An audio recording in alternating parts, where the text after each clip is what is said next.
blood. That's all Derek Morgan saw as his head cracked against the corner of the coffee table. A sharp, blinding pain, then darkness swallowing him whole. But when he opened his eyes again, everything had changed. He was staring at a ceiling he recognized. His bedroom ceiling. The familiar cream color he'd seen every morning for 3 years. His heart hammered against his ribs as he sat up, gasping for air, sweat soaking through his designer pajamas. What just happened? The doorbell rang, cutting through his confusion like a knife. And when Derek stumbled down the stairs and opened that door, he saw something impossible. Sarah, his wife, standing there with grocery bags and that gentle Kentucky smile he thought he'd destroyed forever. "Hey, honey, you forgot your lunch, and I picked up stuff to make pot roast tonight. Your favorite." Derek couldn't breathe, couldn't speak, because just moments ago, or was it moments, Sarah wasn't supposed to be here. She was supposed to be gone, exiled, replaced. But if she's here, then what was real? Welcome to True Spark Stories. While you're here, let us know in the comments where you're watching from. We'd love to hear from you, and if you're new here, click on the subscribe button so you never miss any of our upcoming videos. Now let's dive in. This is a story about a man who had to lose everything to see what he had. About a dream that became a warning. About pride, betrayal, and a second chance that most people never receive. Stay with me until the end, because what you think you know about this story, you don't know anything yet. The real question isn't what Derek dreamed. It's why he dreamed it at all. 3 years earlier, Derek Morgan's life looked perfect from the outside. A corner office in Boston's financial district. A brownstone in Back Bay that cost more than most people made in a lifetime. A wife who loved him unconsolably, though he'd stopped noticing that part somewhere along the way. Sarah Hayes Morgan moved through their expensive home like a ghost trying not to make noise. She'd learned, over 3 years of marriage, that her presence was tolerated but not celebrated. That her voice, soft and warm with the rolling hills of Kentucky still living in every syllable, was something to be corrected, not cherished. "Why do you still say y'all?" Derek's voice cut through the bedroom one evening as he loosened his tie. "We're in Boston now, Sarah. Can't you just speak normally?" She was sitting at her vanity, hairbrush frozen mid-stroke, watching him in the mirror. "I'm sorry. I'll try harder." "That's what you always say." He didn't look at her. He never really looked at her anymore. "I have colleagues coming for dinner tomorrow. Please, for once, try not to embarrass me." The words landed like stones in still water, creating ripples of pain that Sarah had learned to hide beneath a smile. But what had turned Derek into this? What makes a man ashamed of the woman who left her entire world for him?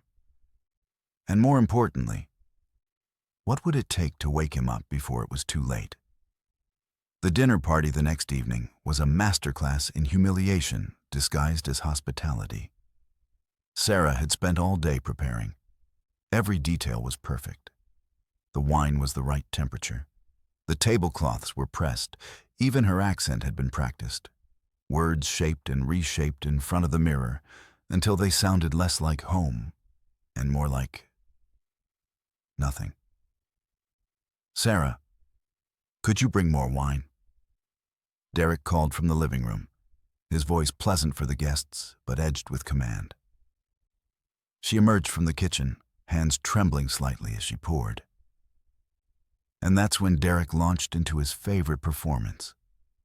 The story of how he'd rescued his simple country wife and tried to make her sophisticated. "You know, Sarah didn't grow up with wine pairings," he said with a laugh that made her hands shake harder. "Back in Kentucky, fancy dining meant Cracker Barrel and sweet tea. Isn't that right, honey?" The guests laughed awkwardly. Sarah forced a smile, feeling herself shrink smaller and smaller until she was practically invisible. But one person wasn't laughing. Aaron Mitchell, Derek's childhood friend, sat at the far end of the table, his jaw clenched tight, watching his old friend become someone he didn't recognize. What happened to the Derek he knew? The humble, kind boy who used to defend underdogs and stand up for what was right. When did success poison him into this? After the other guests moved to the balcony, Aaron pulled Derek aside, his voice low but firm. "Man, what are you doing? That's your wife out there. Why do you talk to her like that?" Derek shrugged, refilling his glass. "Relax, Aaron. She knows I'm joking. Besides, if I don't help her improve, who will? She came from nothing. I gave her everything." "You gave her everything?" Aaron's voice trembled with barely controlled anger. "Derek, that woman left her entire life for you. She moved to a city where she knew nobody. She learns your world every single day. What exactly have you given her besides humiliation?" For just a moment, one brief, flickering moment, something crossed Derek's face. Doubt, shame. But it vanished as quickly as it came, replaced by cold defensiveness.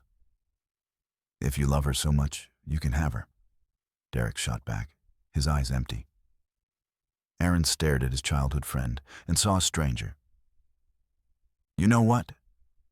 One day you're going to regret this, and I hope I'm there to see it." He left the party early, but not before catching Sarah's eye and offering a small, sympathetic smile. It was the first genuine kindness she'd felt in months. But kindness can be dangerous when you're drowning. Because sometimes it shows you just how deep underwater you really are. That night, Sarah lay in bed alone.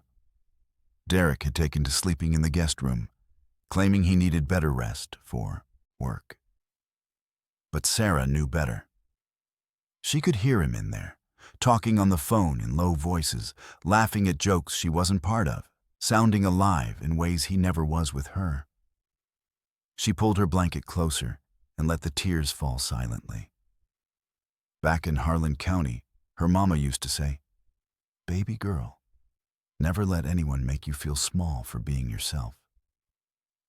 But Sarah had become so small, she was nearly invisible. What she didn't know was that Derek wasn't alone in that guest room.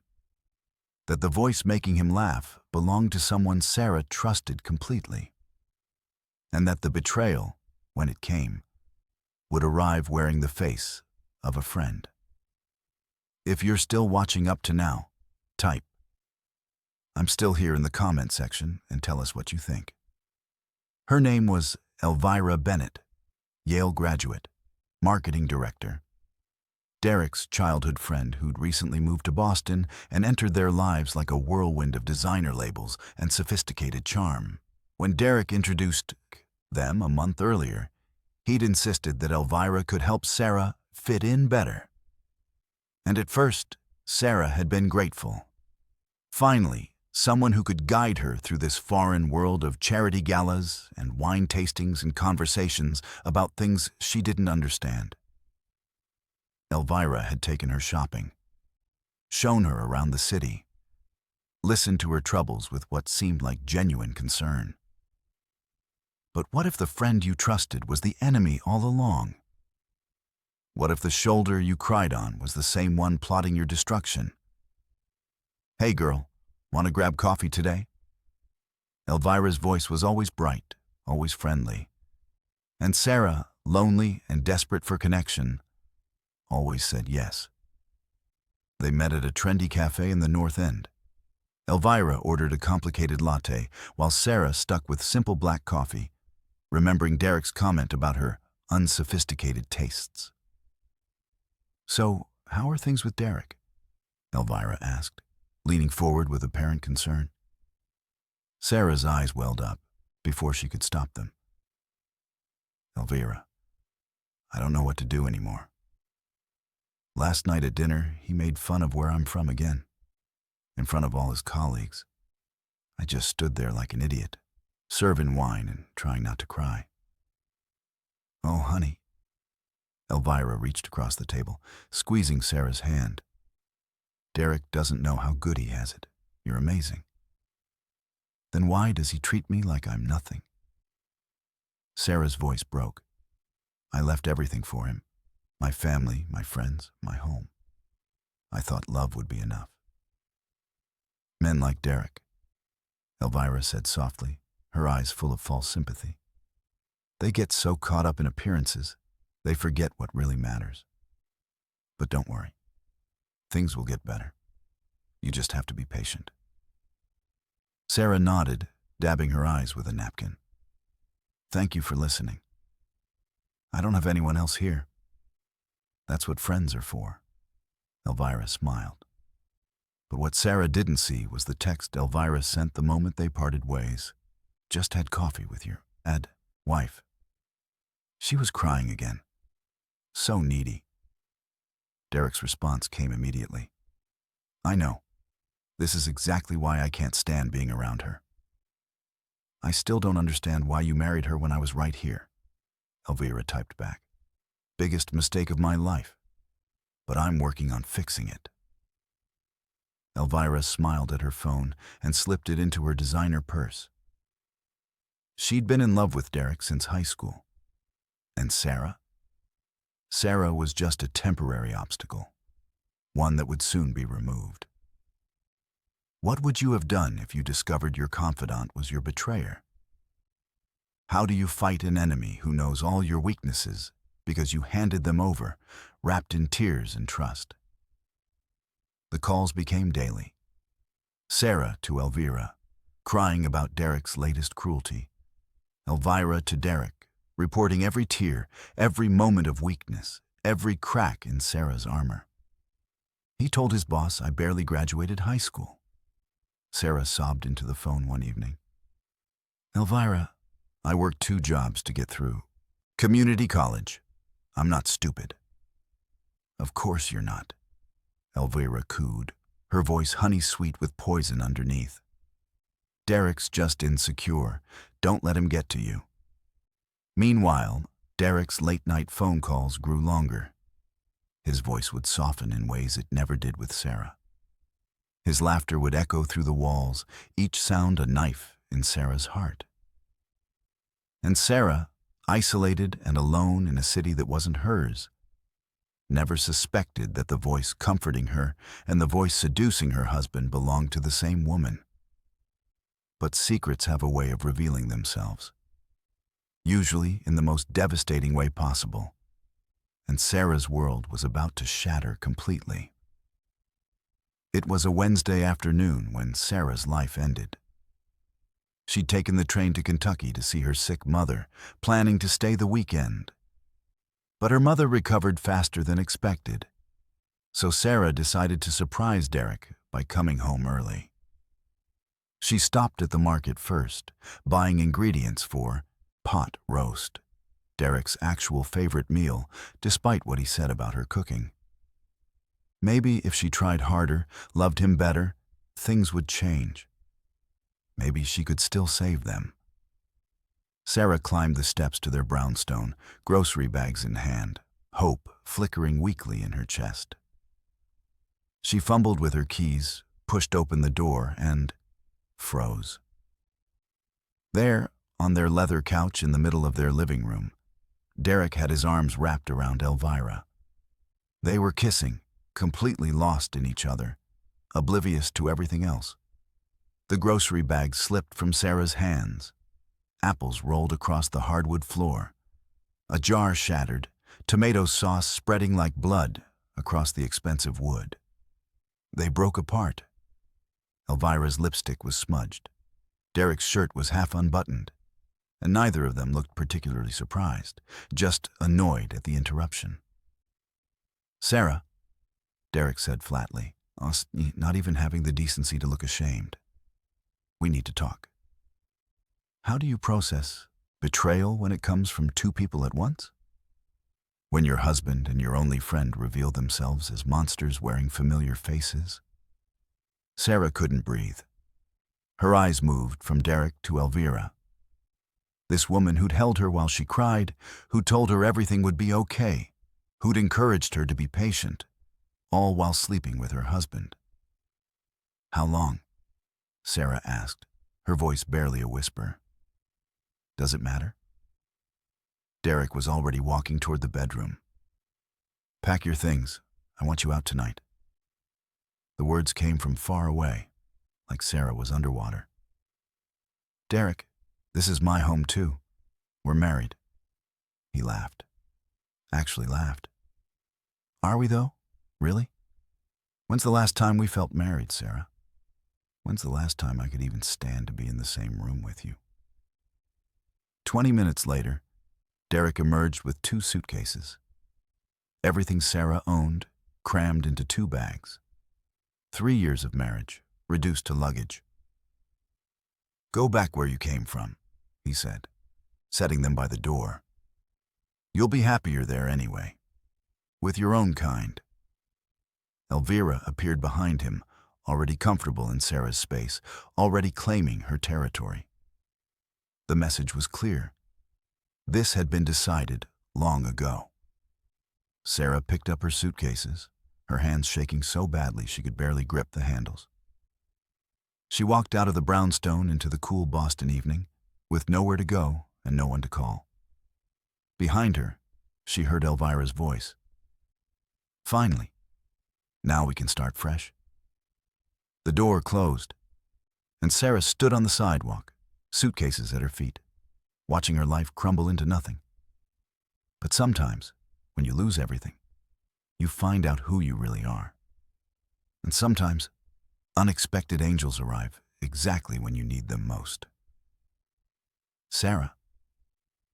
She looked up through tears to find Aaron Mitchell standing there, his architect's portfolio under his arm, concern flooding his face. What happened? Through broken sobs, she told him everything. Derek, Elvira, the affair, the betrayal, the exile. Aaron's face darkened with each word, his jaw clenching tighter and tighter. But when she finished, he didn't offer empty platitudes. He offered something better.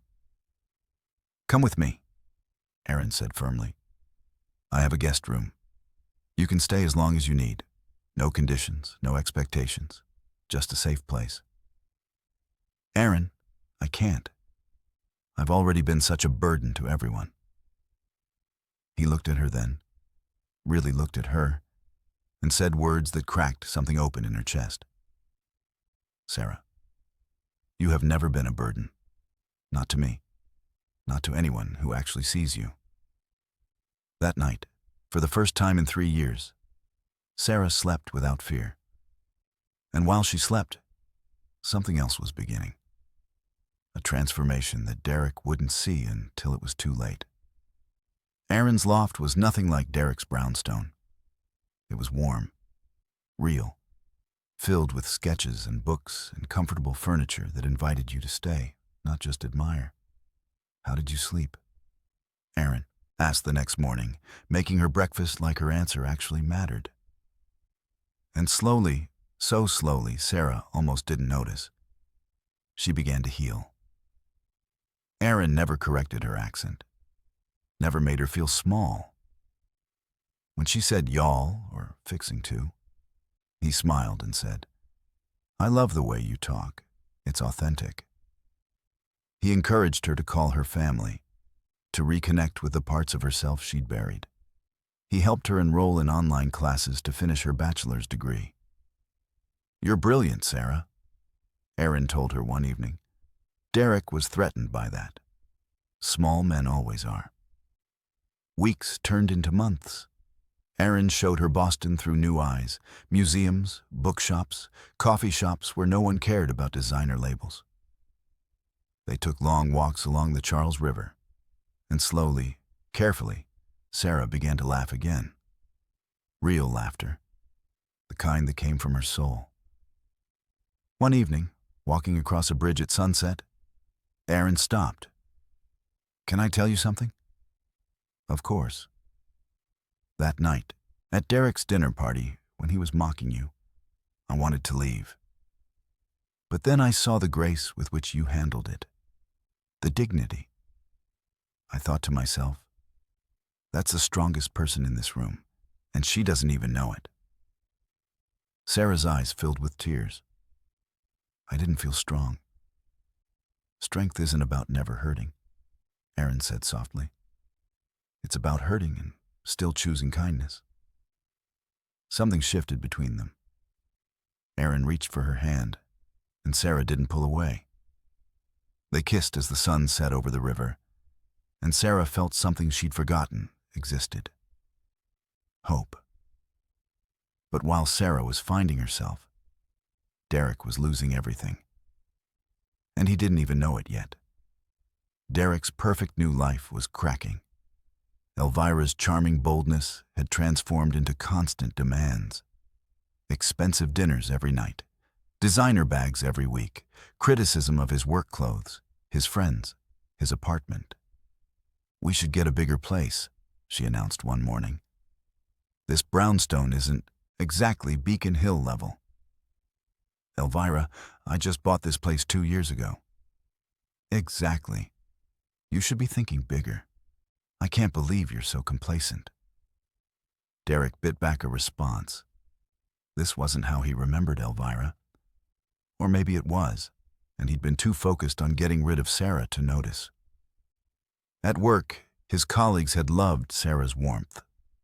Elvira, on the other hand, spent the office holiday party name-dropping and talking about herself. Jennifer, his kind colleague, had pulled him aside. Derek, I'm not trying to overstep, but Sarah was lovely. This new woman is a lot. He'd brushed it off then. Now, lying awake at 3 a.m. while Elvira snored beside her, her face mask and silk sleep cap perfectly in place. He wondered if Jennifer had been right. He thought about Sarah's quiet presence, how she used to have his coffee ready, made exactly how he liked it, how she'd leave little notes. Have a great day. I'm proud of you. When had he last felt proud of? When had anyone made him feel seen, not for his salary, but for himself? 3 weeks later, Derek took Elvira to Atlantic Prime, an upscale steakhouse in the Seaport District. And that's when his world stopped. Across the room, by the window, sat Sarah. But this wasn't the Sarah he'd thrown out. This woman wore an elegant navy dress. Her hair was styled beautifully. Her posture radiated quiet confidence. And she was laughing, genuinely laughing, at something the man across from her had said. The man was Aaron. Derek's chest tightened as he watched Aaron reach across the table and take Sarah's hand. She didn't pull away. She smiled, that beautiful smile Derek had spent 3 years trying to diminish, now shining brighter than he'd ever seen it. That's Sarah, Derek muttered, his voice hollow. So, she's moved on. Good for her, Elvira said dismissively. But Derek couldn't look away. He watched Aaron lean in, listening intently. Aaron's face showed genuine interest, respect, admiration.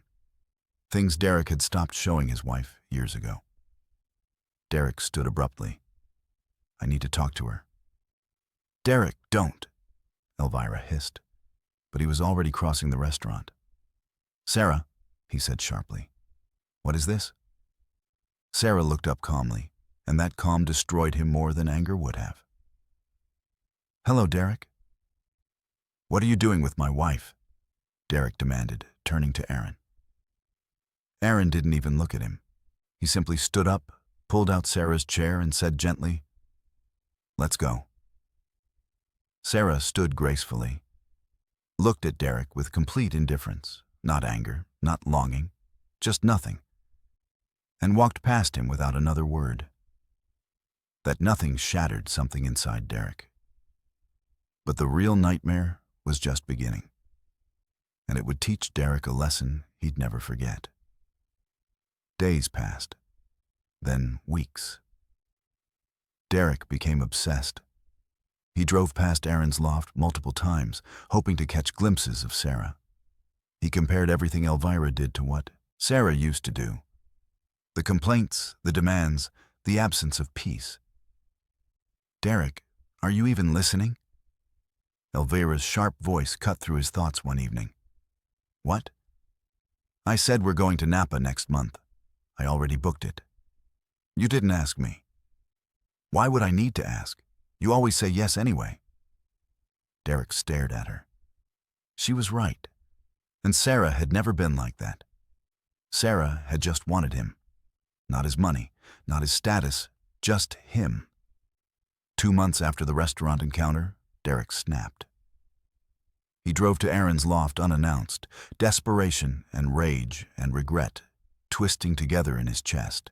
He pounded on the door. Aaron answered, his expression hardening. "Derek, what do you want?" Derek pushed past him, and there was Sarah, curled up on the couch, reading. Aaron had been massaging her shoulders. The scene was so domestic, so intimate, so everything Derek had thrown away. "Are you out of your mind?" Derek exploded. "That's my wife." Sarah closed her book calmly.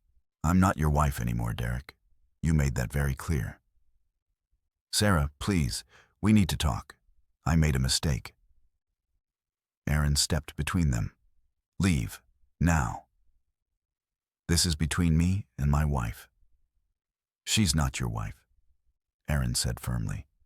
"You lost that right when you chose cruelty over love." "I can change. Sarah, I can be better. Please." Sarah stood up slowly. There was no anger in her face, just sad, tired finality. "Derek, you had 3 years to be better. You don't want me back because you love me. You want me back because someone else sees my value." "That's not true.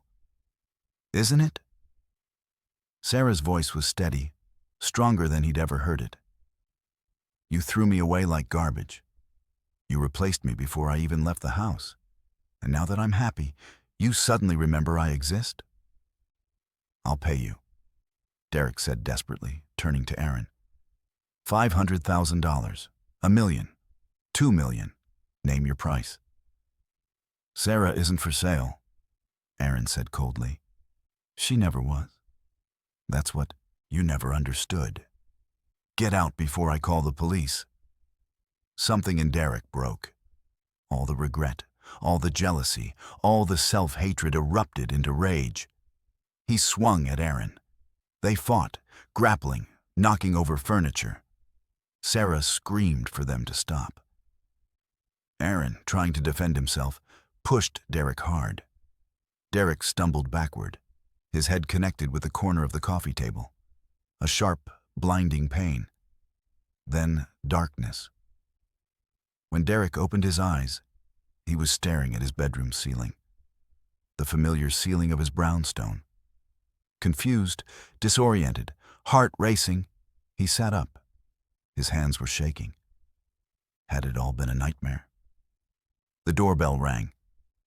Derek stumbled downstairs, barely breathing. He opened the door, and there stood Sarah, smiling, holding grocery bags. Whole. Here. Not exiled. Not gone. "Hey, honey, you forgot your lunch, and I picked up stuff to make pot roast tonight. Your favorite." Derek couldn't speak. He looked around wildly. Everything was the same. The walls, the furniture, their wedding photo on the wall. No sign of Elvira anywhere. "Derek, you okay? You look like you've seen a ghost." He pulled her into his arms so tightly she gasped. "I'm sorry. I'm so sorry." "Sorry for what? Baby, you're scaring me." The doorbell rang again. Derek opened it to find Aaron standing there with Elvira beside him. "Hey, man. Ready for the Patriots game? Elvira's never seen a real football Sunday. Thought we'd introduce her." Elvira waved cheerfully. "Hi, Derek. Can't wait to finally meet Sarah properly." Derek stared at them. Elvira and Aaron together. Innocent. just friends. The betrayal hadn't happened. The affair was just a dream. Or was it? Was it a dream? Or a warning? A glimpse of what would happen if Derek didn't change. A gift from the universe, showing him the future he was creating. Without thinking, Derek grabbed a golf club from the hall closet. "Stay away from my wife," he shouted, chasing them down the steps. "Don't ever come to this house again." Aaron and Elvira ran, completely bewildered. Sarah appeared at the door. "Derek Morgan, what on earth has gotten into you?" Derek dropped the golf club, breathing hard. He turned to her and really looked at her, saw what he'd been blind to. "Everything," he said softly, pulling her close. "Everything's gotten into me. The right things, finally." Over the following months, Derek transformed. Not because of fear, but because the dream had shown him a truth he'd been too proud to see. He started complimenting Sarah's accent. "I love the way you say that. It's uniquely you." He asked about her family constantly. "When can we visit Kentucky? I want to see where you grew up." He bragged about her at work. "My wife makes the best biscuits you've ever tasted. That woman is a treasure." They took cooking classes together, Southern cooking. And when Derek failed at making biscuits the first 3 times, Sarah laughed and helped him, and that laughter was worth more than any business deal. 6 months later, they drove to Harlan County, Kentucky. Derek wore jeans and flannel, played cornhole with Sarah's cousins, ate fried chicken on her parents' porch without complaint. Sarah's father pulled him aside. "I don't know what happened to you, son, but my daughter's got her light back. That's all that matters." Derek watched Sarah across the yard, laughing with her grandmother, her accent thick and unashamed, her joy radiating like sunlight. That evening, sitting on the porch swing with Sarah against his shoulder, Derek whispered, "I almost lost you." "But you didn't," Sarah said softly. "I don't deserve you." "Maybe not," she smiled. "But you're trying now. That's what matters." Derek kissed the top of her head, breathing in the scent of her shampoo, feeling her heartbeat against his chest. "I'll spend the rest of my life trying." And he did. Because Derek had learned the hardest lesson. That class was never about accents or degrees. Class lived in kindness, in humility, in respecting the person who loved you enough to leave everything behind. The woman he'd been searching for had been in his kitchen all along. But here's the question that haunts me still. Was it really a dream? Or did Derek actually die in that fight? And the universe gave him one more chance, one impossible do-over, to get it right? What do you believe? Destiny or coincidence? Dream or divine intervention? Sometimes we need to lose everything in a dream to appreciate what we have when we wake up. Derek was given a second chance, a gift most people never receive. What would you have done in his place? If you'd seen the future you were creating, would you have had the strength to change? Drop a comment and tell me. Do you believe in second chances? Have you ever had a dream that changed your life? And if you think this story was unbelievable, wait until you hear what happened in our next story. Subscribe so you don't miss it. Remember, never let anyone make you feel small for being exactly who you are. Your background, your accent, your story, these don't make you less. They make you uniquely, beautifully you. Thank you for being here. Your support helps these stories touch hearts, one whisper at a time. Until next time, keep sparking hope, keep spreading love, and remember, you are enough, exactly as you are.